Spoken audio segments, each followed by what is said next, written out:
Polynomial functions. This is from section 4.1 for Chatfield. We need to discuss polynomial functions and the names. Now, certain things about polynomial functions. One, they must be in proper order. All right. Now,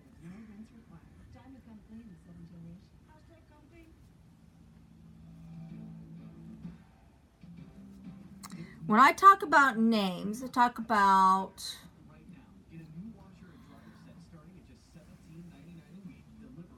what are they basically called.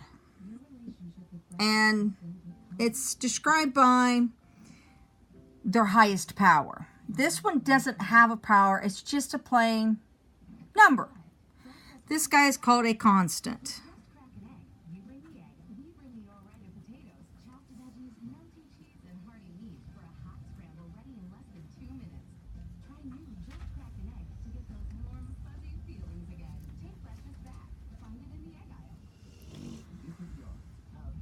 This one is called linear.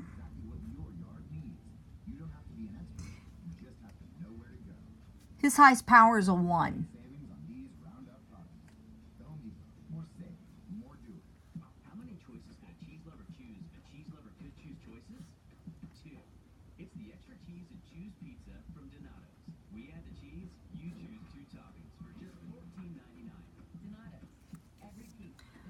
As you notice, they're starting to count up. This one does actually have a power. It's a power of 0. So basically 0, 1, 2. Second power, highest power in the equation, is quadratic. These are the ones you probably already know. Previously we talked about the number of terms. We called him a trinomial. Now we're talking about by his degree.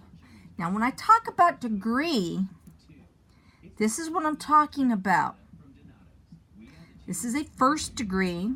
This is a second degree.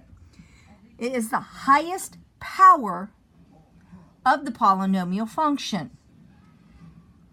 They have to be in order from the highest power to the smallest, down to the constant.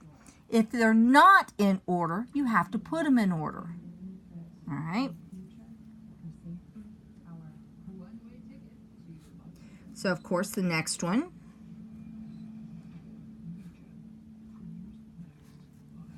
This one is a third degree polynomial, and his official name is a cubic.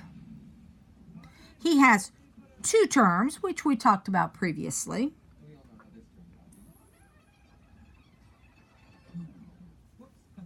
Now let's go one more.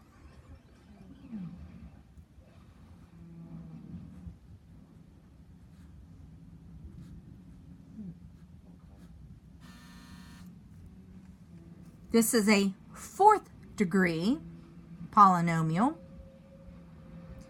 Has a power of 4, has the highest power.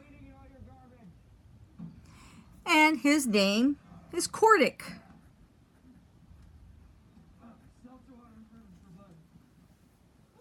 All right. Now, again, you can see how they counted up by the powers. Has to be in order.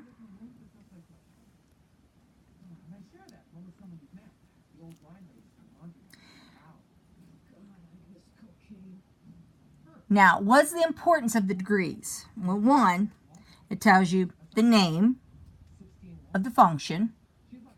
Quartic, cubic, quadratic, linear, constant. 4th degree, 3rd degree, 2nd degree, 1st degree, constant. Leading terms. The leading term is the term that contains the highest power. If it's not in order, the leading term is still the term that contains the highest power. The leading coefficient, in this case, in this one would be a 6. in this case would be a 7, 2. All right. So leading term, again, whole number, is the first term. But what is the importance? Again, going back to that degree. Well, we're getting ready to graph these things. And when we go to graph them, it tells us how many times each one will cross the x-axis, or how many zeros. Because you can have real zeros and you can have imaginaries. So this one has potentially 1 0, which it does, I'll be honest, because it's a linear. This one potentially has 2, it's a second degree. This one has 3, and this one has 4. That is the importance of the degree. It tells you how many zeros each equation has. All right. Now, the other importance on this is, we're going to look at a couple real quick, and this is a handout, guys, that I gave you. Let's look at this.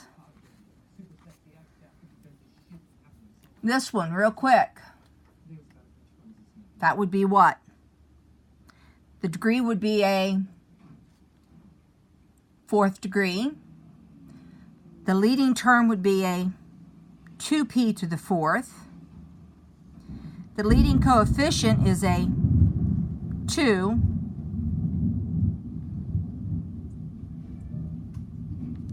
And its name is a quartic.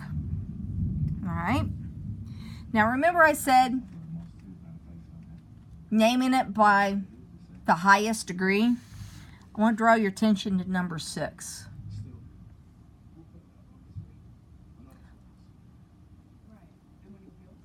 Most students will try to say this is the leading term, but my answer on that is no. Again, you look for the highest power. The highest power is actually here. So your leading term is a -6. Well, that should be a to the 3rd. Sorry, guys, that's a typo. You have a typo. So that really should be 6a to the 3rd. All right. So the leading term is 6a to the 3rd. The leading coefficient is a 6. The degree is 3. It's a 3rd degree polynomial.